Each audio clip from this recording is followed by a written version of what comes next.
Olá, boa noite, sejam todas bem-vindas e bem-vindos aqui no canal Somos Espiritismo para mais uma live de sexta-feira. E hoje vamos receber Juliana Bender, ela que é uma influenciadora digital do Espiritismo, e vamos falar hoje sobre Ivone do Amaral Pereira. Quem foi Ivone do Amaral Pereira? Deixa eu deixar aqui minhas boas-vindas a todas e todos, enquanto a gente espera a Juliana chegar. Vânia Salazar, seja muito bem-vinda, viu? Obrigado por estar aqui na live com a gente, tá? Fique à vontade. Quem foi Ivone do Amaral Pereira? A gente vai saber agora nessa live. Falando em Juliana Bender, ela já está aqui conosco. Angélica, muito obrigado pela presença, viu, Angélica? Seja bem-vinda.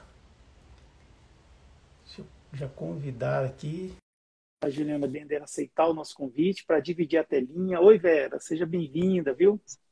Boa noite! Olá, boa noite, gente, boa noite. Tudo Deixa eu ver bem? se aqui. Tudo ótimo.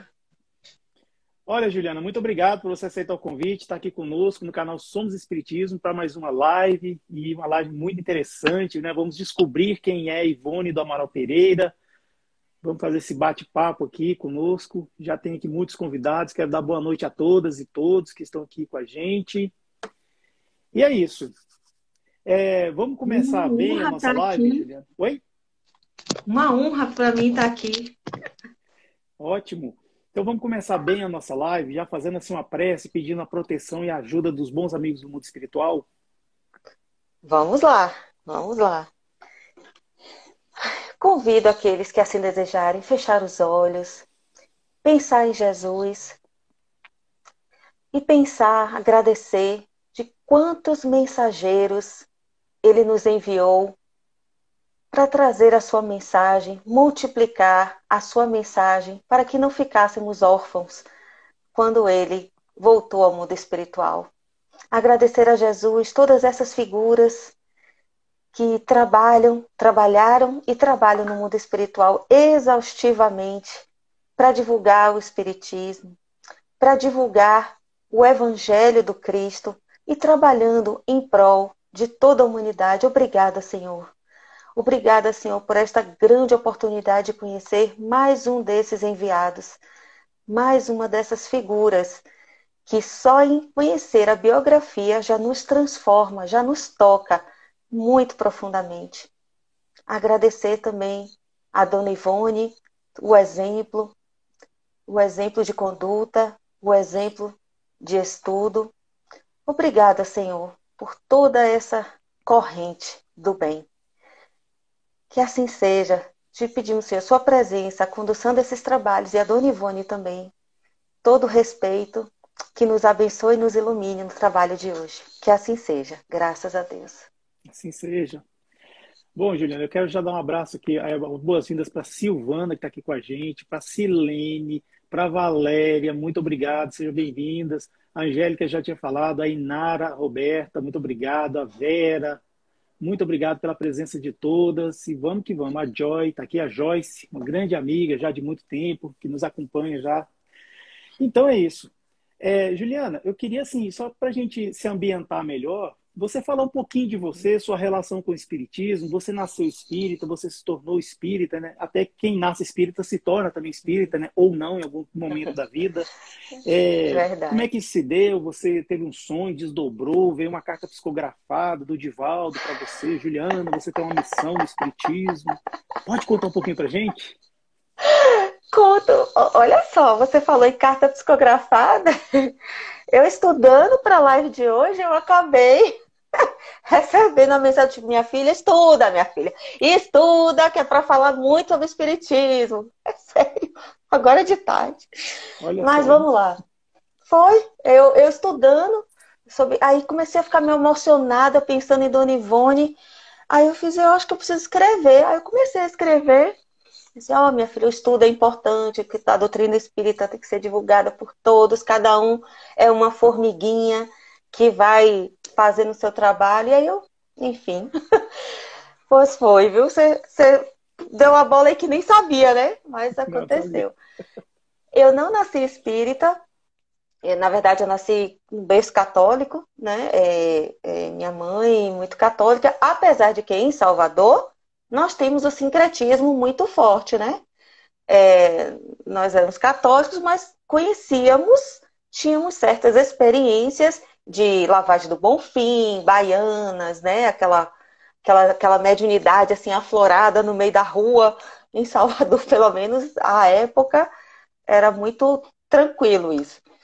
A gente morava aos pés da ladeira do Bonfim, né? Literalmente, tem a ladeira, a igreja em cima, e a gente desce na ladeira, umas 6, 7 quadras já era a nossa casa.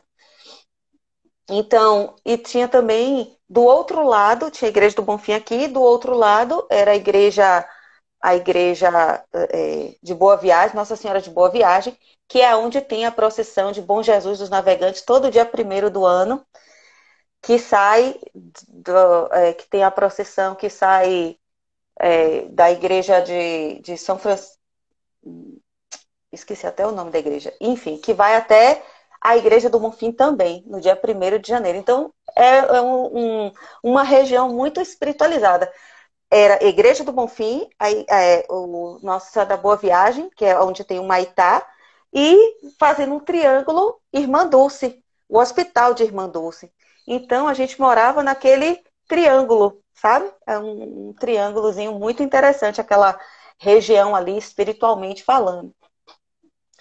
Então, eu nasci ali com todo esse caldo espiritual, mas não era espírita, de doutrina espírita, de conhecer os livros de Kardec. Até que minha irmã, com muitos problemas de saúde, uma vizinha convidou minha mãe para ir no centro para fazer o tratamento, e eu fui acompanhando minha mãe. Eu devia ter uns 14 anos. E foi nessa de, quando eu cheguei lá, eu fiz, amei isso aqui, tô em casa. E a partir dali foi doutrina espírita para dentro. Eu brinco que eu nunca ganhei sorteio nenhum na vida. Eu sou péssima de sorteio. Qualquer qualquer sorteiozinho desse, eu perco todos. Mas eu fui fazer um curso que durava assim uns 4 meses, curso de doutrina espírita, né? Curso básico de espiritismo, e cada aula sorteava um livro. Eu fui sorteada 2 vezes. Aí eu fiz, pronto, entendi a mensagem, é para estudar, né? E aí, ó, estudei muito. E aí desde então, eu era só usuária, né? Como eu diria. Agora, com a pandemia, no ano passado, que eu passei a ser trabalhadora mesmo. Em Salvador, eu chegava a frequentar uma casa, mas era muito simples, assim, uma casa bem pequena, não tinha muita estrutura, assim, como a gente conhece as casas espíritas, né? Mas depois que eu cheguei em Vitória da Conquista, isso em Salvador, aí eu me mudei para a Conquista há 15 anos, foi aí que eu conheci, assim, casas mais estruturadas, com toda a doutrina, a doutrina que Kardec nos apresentou, tudo certinho, já foi aqui em Vitória da Conquista, mas mesmo assim, como usuária, para trabalhadora mesmo, só foi a partir do ano passado. E aí eu criei o canal, né, em abril, que é Espiritismo, Juliana Bender. Já troquei esse nome algumas vezes para ficar mais marcado, porque antes era só o meu perfil pessoal que eu fazia o trabalho espírita. Mas eu senti a necessidade de especializar o canal, e aí agora ele é só espírita, para a gente poder divulgar mais certinho, né, para ficar mais bonitinho, assim, sobre a doutrina espírita. Então, eu faço lives, faço estudos todas as noites, menos as terças, porque com a reabertura presencial da nossa casa, a gente vai até lá, né? E aí não consigo fazer online. Mas segunda, quarta, quinta, sexta, sábado, domingo, tem algum estudo rolando lá no nosso canal Espiritismo Juliana Bender. Eu não estou te ouvindo. Pronto, melhorou. Não, eu vejo assim Uhum, que realmente é muito ativo, assim, o seu canal, tem bastante coisa, assim, tem as lives de rotina, né, que você faz. Eu já estive lá, uhum, inclusive, como convidado, e realmente uhum. é muito interessante mesmo ver como, a forma que você divulga a doutrina espírita, né? Você é uma influenciadora digital do espiritismo, você faz toda essa Uhum. divulgação aí. Bem, Ivone Pereira é uma das médiums mais importantes e queridas do Brasil. Não vou dizer que é a única, mas que existem inúmeras médiums aí, mulheres e tal. Nós Uhum, estamos no Outubro Rosa, então assim, a gente quer mulheres falando de mulheres, né, dentro do espiritismo. uhum. E Ivone Pereira, ela, na sua programação kármica, salvo engano, ela ia psicografar apenas o livro Memórias de um Suicida, que Suicida. trata Uhum. a história de Camilo Castelo Branco, que no livro, claro, tem outro nome. Mas, assim, o jeito que ela fez o trabalho, a dedicação e todas as dificuldades ela venceu de uma forma tão boa, ou seja, a sua performance foi tão boa que depois vieram outros livros, como, por exemplo, Nas Telas do Infinito, Amor e Ódio, que é de 1956, A Tragédia de Santa Maria, 1957, Ressurreição e Vida, 1960, Nas Voragens do Pecado, também nesse ano, O Cavaleiro de Lumière, o Drama de Bretanha, Dramas da Obsessão, Sublimação e, por fim, Leila, a filha de Charles. E também tem um filme sobre ela, né? Além da Paixão. É interessante a gente ver isso. E a história assim, a história de Ivone Pereira para lançar o livro Memórias de Suicida é muito interessante, é muito peculiar, não é? O que você pensa? O que você já viu aí para nos dizer? Nossa, do livro é muito interessante porque realmente, né, fala-se, né, que a principal missão dela era escrever Memórias de um Suicida. Mas ela já nasceu médium, né?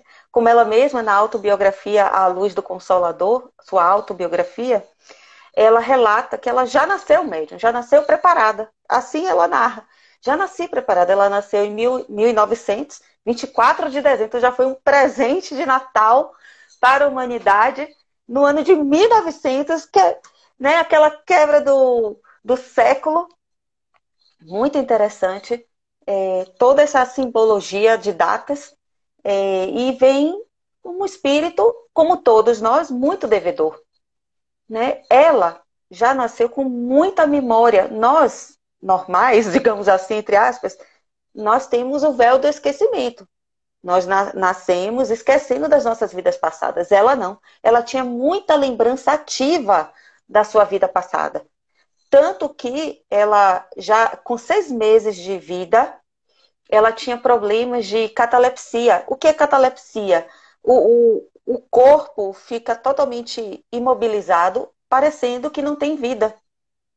Ela tem um engasgo e desse engasgo ela fica cataléptica.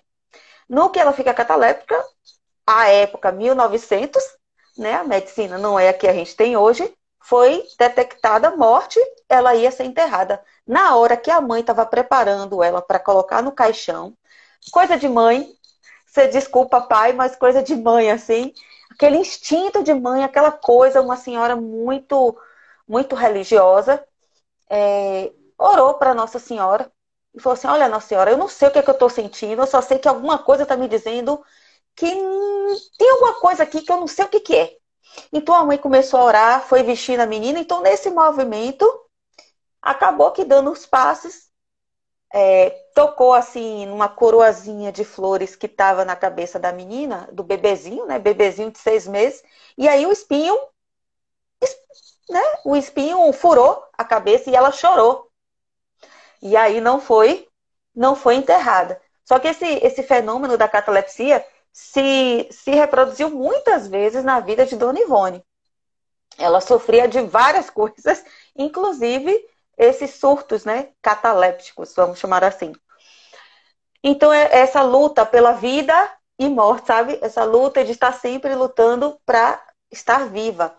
Nasceu numa família muito humilde, numa família muito simples, apesar de espíritas, mas por conta das suas memórias de outras vidas, ela não conseguia se conectar, vamos chamar assim, com a sua família atual. O seu pai, pensa aí, uma criança de 4 anos, 4, 5, virar para o pai e dizer assim: você não é meu pai? Só que não era rebeldia, era memória, porque ela via o Charles. Ela via o Charles e ela reconhecia o Charles, que foi o seu pai na encarnação anterior. E não reconhecia aquele outro homem que estava ali, que ela nem... Por quê? O que é que aconteceu? por ela estar muito comprometida espiritualmente, a programação espiritual que lhe foi oferecida e que ela, né, aceitou foi que ela viesse em um clã que ela não tivesse vínculo nenhum. Ela não podia nascer perto de ninguém das outras encarnações. Ela tinha que vir numa família neutra para que ela conseguisse se estabilizar emocionalmente, que era a fragilidade dela, principalmente. E foi por isso que ela não reconhecia o pai. E essa dificuldade foi tão grande que ela acabou ficando com a avó até os 12 anos. Aos 12, ela então volta a morar com os pais, que já eram espíritas, os pais é um berço espírita, né? Ela nasceu espírita, mas como você disse, ela se tornou espírita com a leitura dos livros de Kardec, que eram os únicos que o pai deixava ela ler, mas uma menina que sempre se interessou pela leitura. Então ela lia tudo que chegava à mão dela. Tudo que lhe chegava à mão, ela estava lendo, seja espírita, seja profano, como na autobiografia ela usa esse termo, né? Livros profanos. Então ela lia tudo. E nesse meio tempo é essa mediunidade aflorada com esses fenômenos, né? De catalepsia, de memória, de ver espírito, de ouvir espírito, enfim, de toda sorte ou azar dessas manifestações. E quando então ela vai crescendo, vai desenvolvendo a mediunidade mais ainda, ela vai começar a trabalhar, ela vai começar a trabalhar e começa a trabalhar como receitista. Olha só quanta mediunidade, quantos tipos de mediunidade ela vai desenvolver. Receitista, conselheira, psicoanalista e passista. Médium de efeitos físicos, ainda por cima. Médium falante, como ela diz, o tipo de incorporação que ela tinha, médium falante, tudo isso, todas essas classificações estão lá no livro dos médiums. O médium conselheiro, eu confesso que eu pesquisei bastante, e é aquela que faz o atendimento fraterno, sabe? Que, na verdade, a gente vai ouvir o problema da pessoa, e no caso dela, com toda essa mediunidade muito aflorada, ela já conseguia orientar alguma coisa àqueles que estavam lhe procurando, que estavam procurando a casa para pedir ajuda. Então, com toda essa gama de mediunidade, ela começa a escrever livros, só que livros literários. Como ela diz, ela nunca foi, fora as receitas, né, porque Dr. Bezerra de Menezes era o seu mentor espiritual maior e tinha Charles como um mentor espiritual mais imediato, né? E por conta das ligações de outras vidas, tanto de Charles quanto do Dr. Bezerra de Menezes, não sei se eu já vou dar esse spoiler aqui, que ele foi o pai dela numa outra encarnação, e ele foi revelado bem mais madura, com a idade mais madura, que Chico lhe revelou isso. Então ela, com essa mediunidade de receitar, de orar, orava muito, era uma pessoa de muita fé, que orava muito, que dava muitos passes, que comprava os remédios homeopáticos e ela mesma prescrevia, né, através do Dr. Bezerra, ou melhor, Dr. Bezerra através dela, e ela mesma dava os remédios com seu dinheiro. Ela não tinha formação, era costureira, e mesmo assim, com aquele dinheirinho, ela ainda separava um tanto para conseguir as pessoas tomarem o remédio que o Dr. Bezerra estivesse passando. E aí, num desses livros literários, veio Memórias de um Suicida. O Camilo Castelo Branco, desde os 12 anos, que ele já se apresentava para ela. Ela via aquela figura, porque quando a gente pensa em mediunidade, acha que é tudo muito automático. Mesmo ela, que já nasceu pronta, como ela se diz, para que um trabalho mediúnico de qualidade seja feito, é preciso uma sintonia. Então, esse Camilo se aproximou dela e ficaram dos 12 aos 26 nesse processo de sintonização, sabe? De harmonização fluídica, de harmonização mental, para que então ela pudesse fazer esse livro. No que ela escreveu o livro Memórias de um Suicida, e eu estou falando bastante, né? No que ela escreveu esse livro Memórias de um Suicida, Ela toda feliz foi até a FEB, a Federação Espírita Brasileira, apresentar o livro, 1926. Vocês pensam que Chico Xavier nasceu em 1917? Ele tinha só 9 anos ainda. É isso mesmo, né? Ou foi em 1907? Ai, meu Deus, agora falhou a memória. Mas Chico ainda não estava nem... Chico nasceu em 1910. E 10, pronto, e 10. Então Chico tinha 16 anos, estava começando a sua mediunidade ser trabalhada com 16 anos. Então, Dona Ivone, em 1926, foi levar toda feliz aquele pacotão, né? Porque na época era na mão grande do papel, aquele pacotão na Federação Espírita. O presidente, à época, olhou para ela. Oi, é o que a senhora? Não, porque eu tenho um livro, senhor, para ser publicado pela FEB. Ele olhou assim, não, minha filha, não dá, aqui, por enquanto, não. Estou com muitos livros aqui, muita coisa para fazer, volta para casa. E aí ela volta para casa, toda cabisbaixa, toda tristinha, e ela vai queimar o livro. No que ela vai queimar o livro, uma mão se materializa. Ela é médium de efeitos físicos, uma mão se materializa e faz, epa, não, queima não. Isso vai ser usado um dia. Guarde que será usado um dia. E aí ela guarda 30 anos. 30 anos ela guarda esse livro, até que vem Leon Denis. Ai, meu pai. Eu estou esquecendo os nomes tudo. Até que vem o Leon Denis para revisar a obra. Porque o Camilo Castelo Branco não era espírita.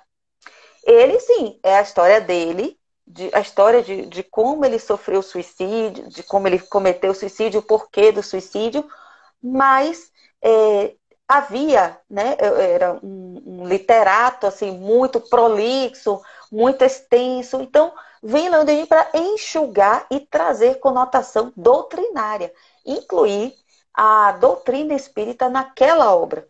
Porque, como nós gostamos de dizer, as publicações espíritas de qualidade não é só historinha de vida no além. Tem que ter conteúdo doutrinário, né? Tem que ter conteúdo moral, tem que ter uma mensagem moral. E é aí que entra o Leon Denis para complementar a obra. Aí, então, em 1956, finalmente, ela consegue publicar esta obra monumental, que, se você perguntar, a maioria já ouviu falar do livro, mas não necessariamente ouviu falar de Dona Ivone. Nem sabe que é dela. É interessante isso aí, porque a psicografia que ela fez desse livro, Juliana, até onde eu pesquisei também, foi feita em papel de pão. Não foi no caderninho, bonitinho, assim, não. Era o que ela tinha, ela era uma pessoa muito pobre.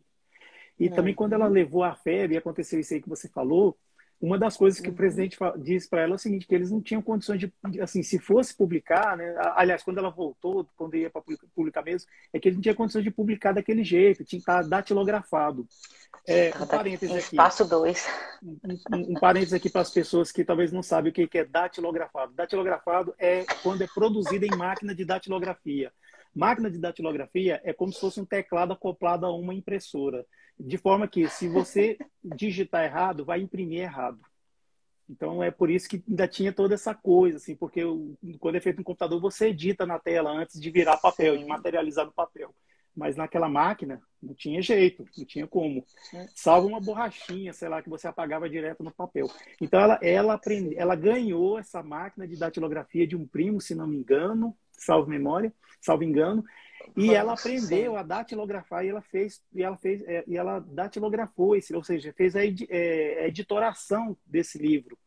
Aí Uhum, foi que isso viabilizou que esse livro saísse.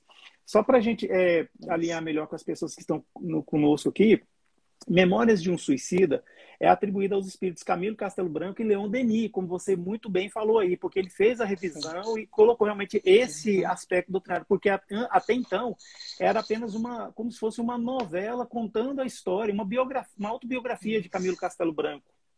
E ele constitui-se de um libelo contra o suicídio. Olha que interessante isso, né? Nós estamos em outubro, acabamos de sair de um setembro amarelo, né? Campanha por valorização da vida, mas ela continua pelo resto da vida, né? Assim, do ano, que eu quero dizer.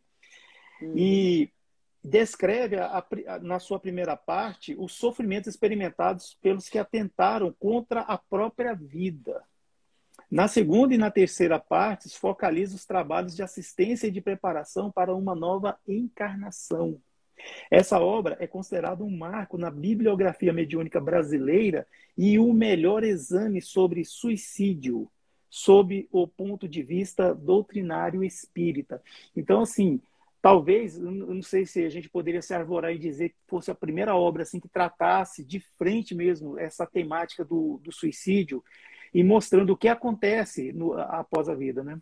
Porque a vida do espírito ela não acaba, o que acaba é o corpo, então a vida continua. Então, se os problemas, estava vivendo problemas e aflições, isso vai continuar do outro lado. Então, assim, o suicídio, matar-se, não é a solução, muito pelo contrário, é arrumar mais problemas para si. Porque todo aquele que atenta contra as leis de Deus, no caso, matar ou matar-se, vai ter implicações. A gente não passa impunemente quando a gente infringe as leis de Deus. Só que para Deus nada é a ferro e fogo.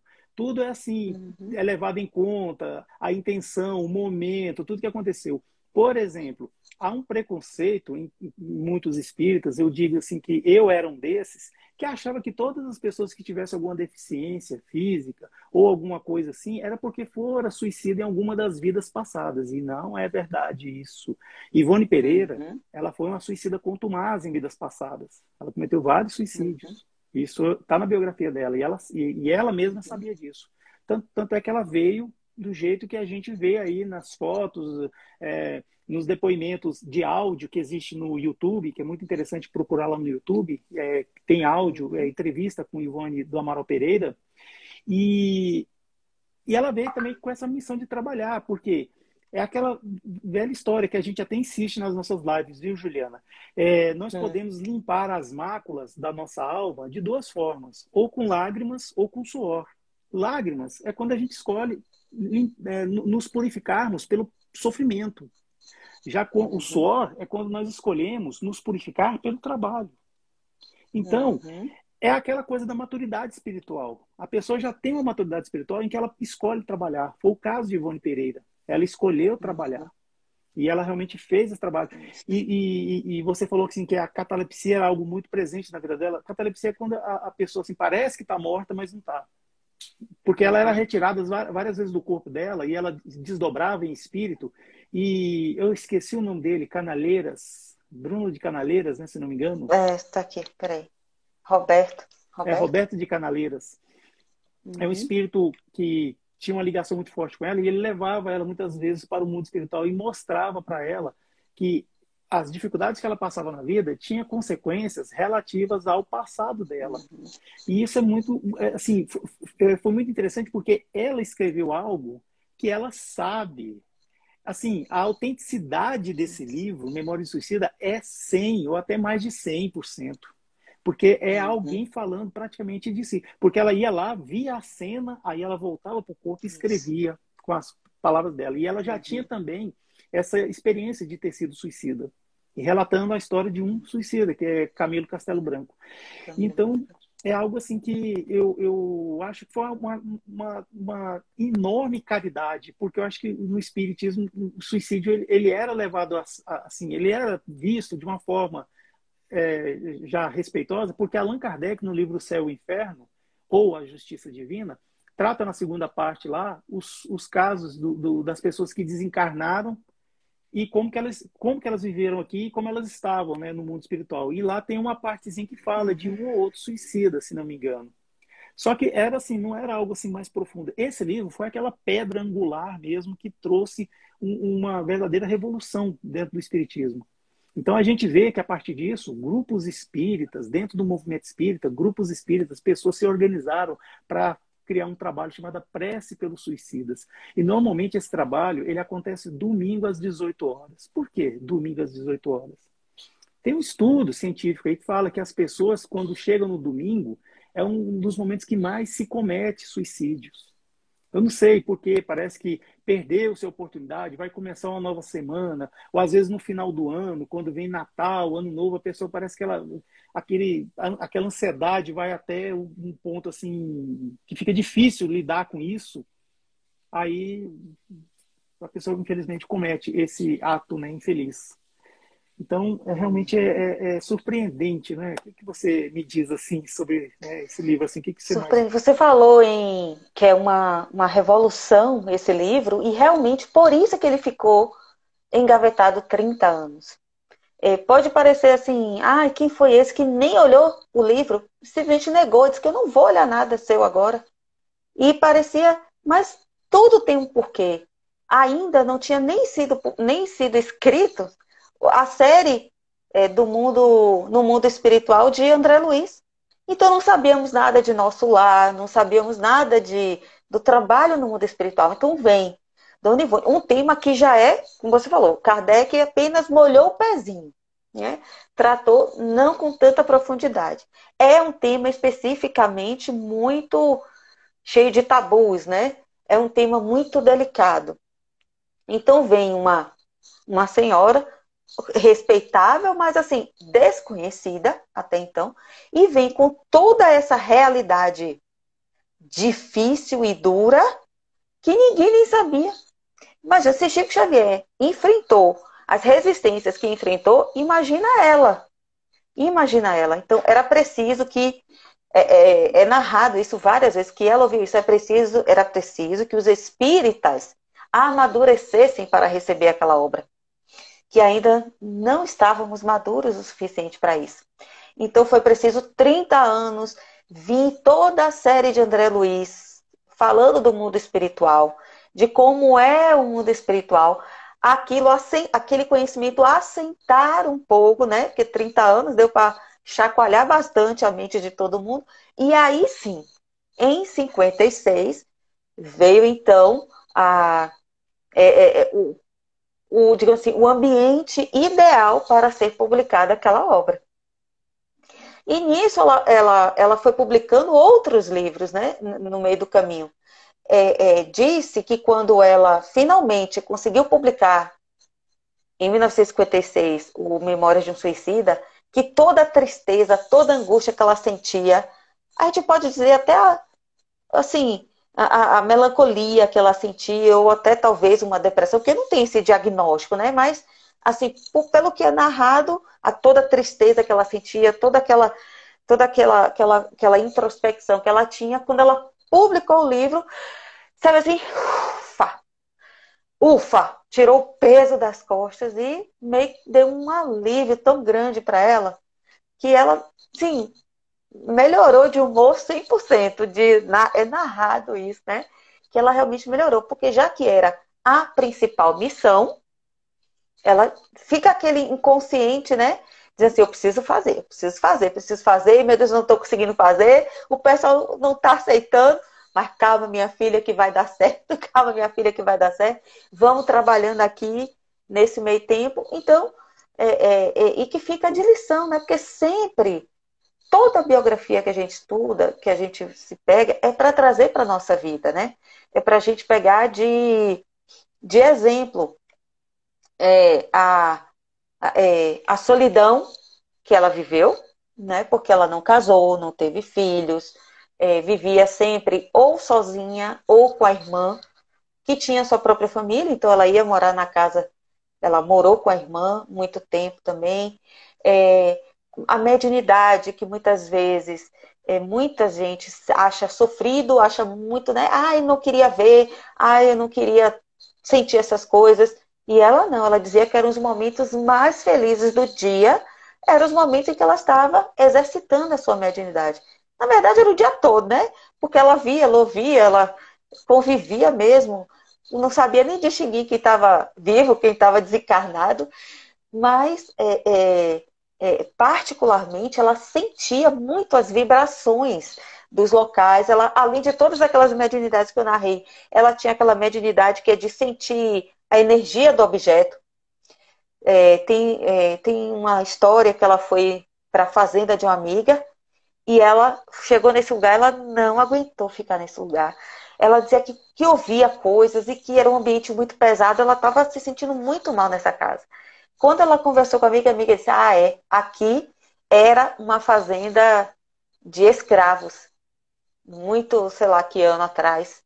E aí havia um local lá atrás, não sei aonde, da fazenda, que os corpos dos escravos eram enterrados e ainda havia o pelourinho, né? Ainda havia aquele instrumento de flagelo dos escravos. E ela, agora eu entendi, agora eu entendi. E aí ela, como uma boa médium, orava, começou a trabalhar para tratar aqueles espíritos que ainda estavam ali presos, amargurados naquele lugar.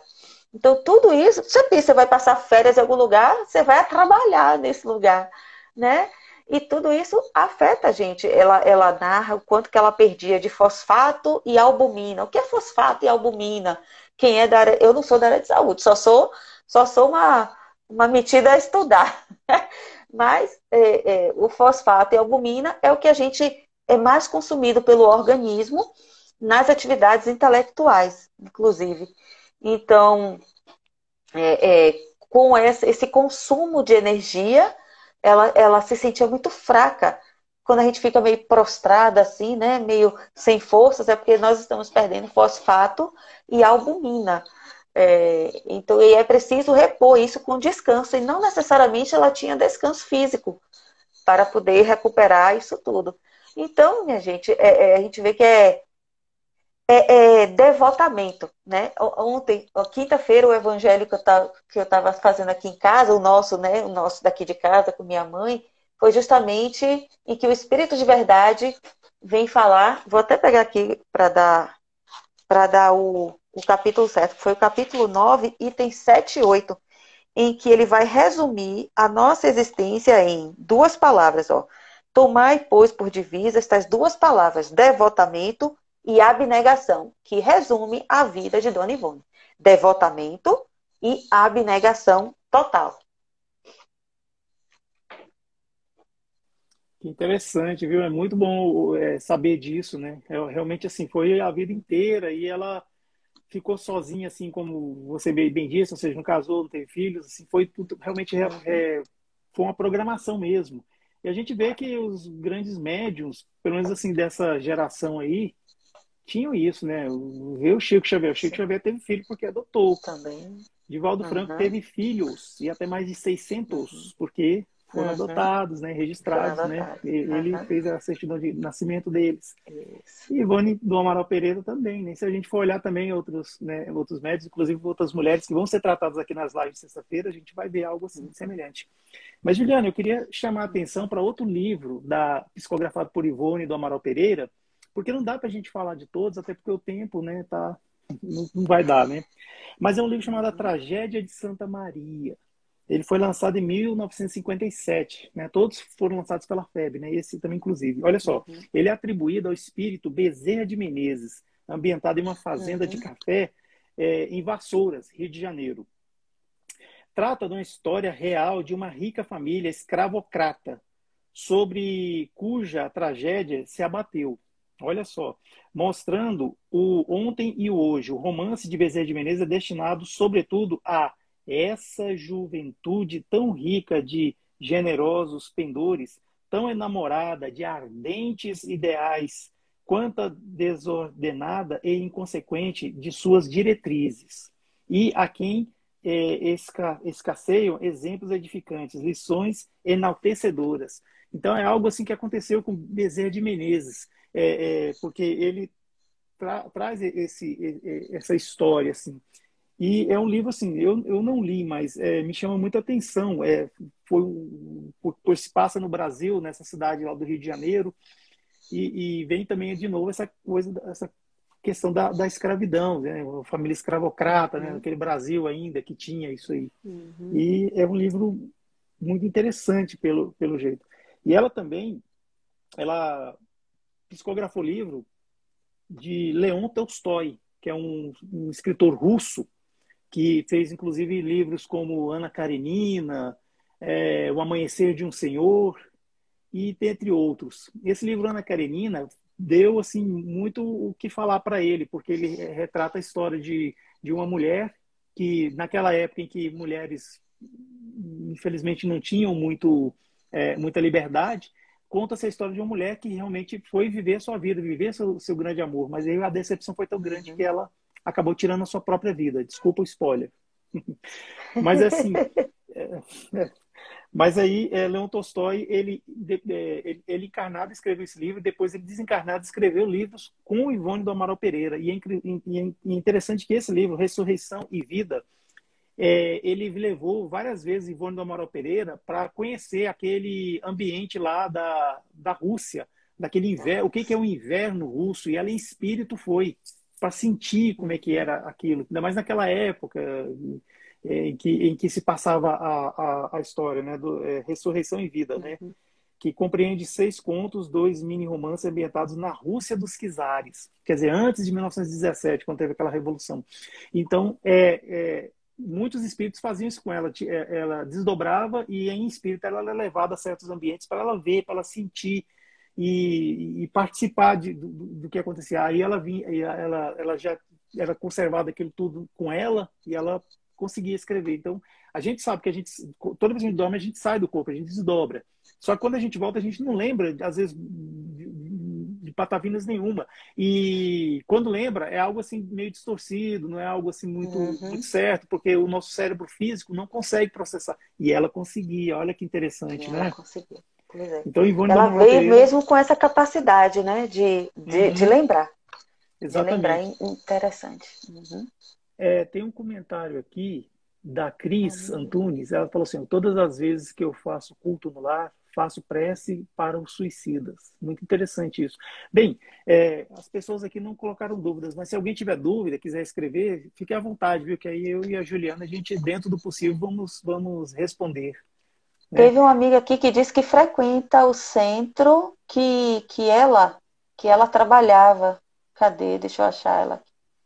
É a Cris também, a mesma Cris Antunes, que Dona Ah, Ivone que foi legal. trabalhadora da casa que ela trabalha hoje. Que beleza, hein? Olha Deve aqui, ser uma quanta energia honra. boa, né? Isso, e com certeza no mundo espiritual, esses espíritos continuam trabalhando em favor dos trabalhos espíritas em todos os lugares, né? Eu acho muito importante a gente orar pelos suicidas, porque, infelizmente, existe muito tabu, muito preconceito, né? Como você mesma disse aí, né? Imagina que são irmãos nossos que a gente não sabe em que condições levaram eles a essa situação. Talvez nós mesmos poderíamos cometer esse tipo de falha se estivéssemos no contexto em que eles estavam quando cometeram isso. E algumas religiões tratam os suicidas de uma forma assim, com indiferença, Nem né? enterrar pode, não pode fazer missa, não pode É, fazer oração. exatamente, exatamente. Isso acontece, infelizmente. Aí o Espiritismo já vem dar um pouco essa visão de caridade por esses, né, irmãos que infelizmente vão ter que voltar, vão ter que É. reprogramar uma nova encarnação para resolver isso, aí continuar sua trajetória espiritual. Um É, tabu que eu acho que existe também é o medo. Ai, se eu rezar pelo suicida, ele vai vir virar meu obsessor, ele vai vir ficar aqui em casa. Gente, toda bondade, toda caridade jamais vai ter efeito negativo, gente. Só eu tava doida para falar isso porque um dos mil tabus que existem é esse, né? Exatamente. Algumas atividades de grupos espíritas estão voltando presencial, né? Como você mesmo falou da sua casa Uhum, espírita, e a minha casa também uhum, voltou aos poucos, né? Assim, em partes. E geralmente os grupos espíritas, quando tem reuniões públicas, tem um lugar que você pede preces, né? Você anota no papelzinho, bota numa urna ou numa caixinha, tem algum lugar, um livro, né? Um livro. Então sempre é uhum, bom se a gente lembrar de algum suicida que nós conhecemos em nossa trajetória de vida. Eu, por exemplo, lembro de 3. Sempre coloca uhum. um nome, ajuda bastante essas orações, essa prece, porque as pessoas, quando elas desencarnam por meio do suicídio, uma coisa que a gente viu lá nos relatos de Allan Kardec é que na mente desse espírito fica dando um looping. Ela fica toda hora vendo aquele momento em que ela cometeu o suicídio. Por exemplo, Allan Kardec relata o caso de um suicida que subiu em uma torre e lá de cima se atirou no penhasco. caiu lá entre as pedras, lá no mar. Então ele começava a dar o seu depoimento sob a supervisão de São Luís. Ele ficava falando assim, de repente ele estava vendo aquela cena que ele estava subindo a torre, aquela escada giratória, subindo, subindo, subindo. Chegando lá em cima, ele via ele se atirando e o chão chegando muito rápido, aí ele escurecia tudo. Aí ele despertava, ele continuava falando, falando, de repente ele vinha de novo, então fica aquele looping. Isso aí, assim, todos aqueles que desencarnam assim, de uma forma violenta, muito bruta, acontece esse looping na mente do espírito. O suicida também. Então, é interessante a gente, primeiro, orar para eles saírem desse estado e aceitarem o que aconteceu. Depois que houver essa aceitação, aí sim eles conseguem ter condições de enxergar os espíritos de luz, os obreiros que vão lá para resgatar, lá onde eles estiverem, né? Uns falam que é Vale dos Suicidas, outros falam que é Umbral, outros falam... Muita gente fala muita coisa, né? Para poder resgatá-los e levá-los a uma colônia específica para que eles possam ser tratados, cuidados, com amor, passes, água, caldinho, para que tenham condições de depois disso, conseguir planejar a sua nova encarnação e assumir as consequências do ato que fez. Ou seja, reparar. Aí foi aquilo que nós dissemos lá no começo, mais ou menos no começo da live. A gente pode reparar com lágrimas ou com suor, com sofrimento ou trabalho. Aí não quer dizer que o trabalho não vai ter sofrimento, só que é um sofrimento diferente, né? Claro. E também não quer dizer que no sofrimento não vai ter trabalho, vai depender do espírito. Então, Exatamente. assim, para Deus, nada é a ferro e fogo. Nada é assim, engessado, tem que ser assim, pronto, acabou. Não, Deus não é igual a gente, não. Deus é muito, Deus é Deus, né? Eu não vou nem me atrever a querer definir, falar Deus, que eu vou acabar limitando e não é bem assim que acontece. Juliana, nosso tempo está chegando ao final, infelizmente. Nossa, já? Meu Deus, voou! Voou.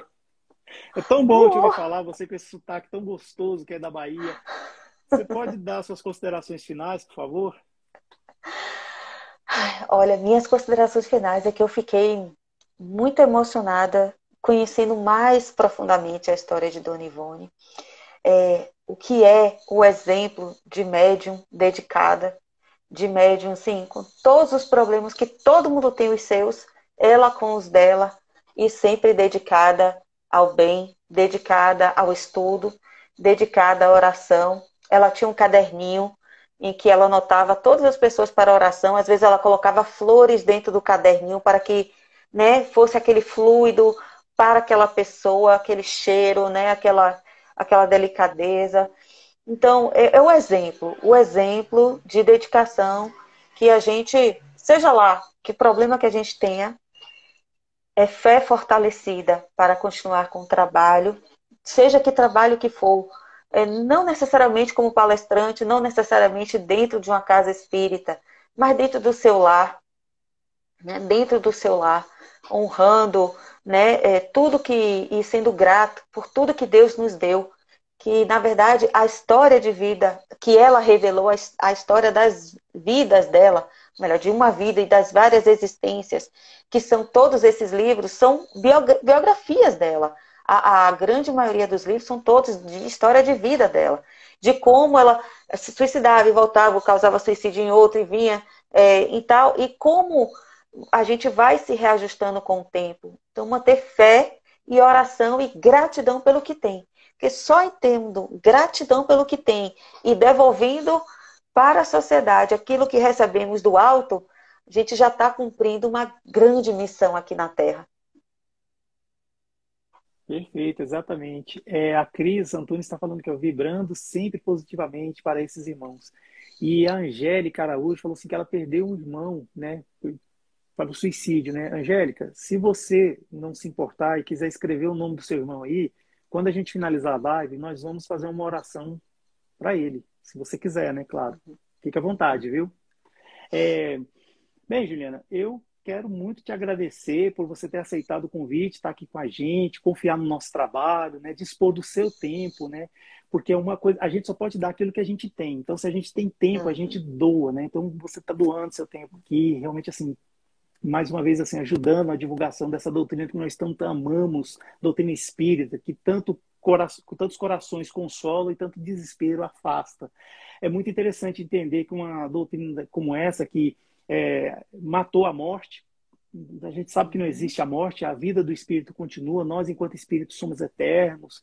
A gente sabe que não existe inferno, não existe demônio, não existe seres eternamente devotados para o mal, isso não existe. Então, eu não entendo, às vezes, por que algumas pessoas ainda falam mal do espiritismo, criticam.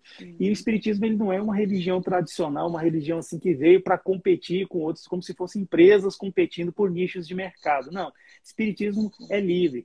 Você pode ser católico e espírita, você pode ser evangélico e espírita, você pode ser umbandista e espírita, você pode ser budista, até dessas religiões não cristãs, e espírita também. Por que não? Não tem problema nenhum. Se alguém falar o contrário, está enganado, certo? O que na verdade existe para eles é o seguinte, que a pessoa que é católica não pode ser evangélica. Uma pessoa que é evangélica não pode ser umbandista. Pelo menos até onde eu sei, né? Mas o espiritismo não tem isso, é bem assim, é bem livre, é bem tranquilo. Então, realmente nós temos muito amor por essa doutrina, né, maravilhosa que tanto nos ajuda. Deixa eu ver aqui Você se falou a do moça... padre de ser católico espírita. Um dos livros trata do Padre Tom, né? É Marciano o Hum, nome do irmão dela.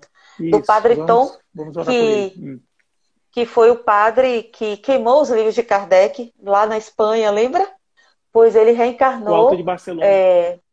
do Alto de Barcelona, pois ele é tratado num dos livros, eu não vou saber qual exatamente, mas ele é retratado aqui num dos livros em que ele se converte ao espiritismo, ele quer abandonar a batina para poder seguir, e dito a ele, não, você vai continuar trabalhando com dentro da sua religião, porque ali você vai fazer melhor trabalho do que aqui fora. E aí a gente vê, até você falou, eu lembrei disso, que tem as redenções, gente. Tudo a gente pode, e sim haverá momento de retorno com trabalho. Exatamente, é o que a gente vê, né? O adversário de hoje pode ser o grande Será parceiro o de nosso amanhã, amigo. né? Então a Isso, gente tem que ter paciência com esses que, isso. né, estão testando a gente, né? Vamos dizer assim, né? Exatamente. Pois é. Bem, Juliana, eu quero informar o seguinte, que essa live vai ficar salva no IGTV do canal Somos Underline Espiritismo, e depois ela vai ser migrada para o YouTube, nós temos um canal no YouTube, e eu quero pedir a todas as pessoas que estão aqui conosco ao vivo e quem estiver vendo a gravação, que por favor, se puder, siga essa moça aqui, essa pessoa que é uma influenciadora digital do Espiritismo, e o canal é Espiritismo Juliana Bender, Espiritismo, Juliana Bento. Isso, @Espiritismo Juliana Bender, tudo junto, né? isso, tudo junto. Isso. Pois é, seguir, vai lá ver as lives que ela já fez, os conteúdos que ela posta, é muito interessante, viu? Vale muito a pena. Eu sou um seguidor e eu estou falando o que eu sei. É muito bom. E quem, Obrigada. pois é, e quem puder também, por favor, se puder, siga a gente também, canal Somos Underline Espiritismo, aqui no Instagram.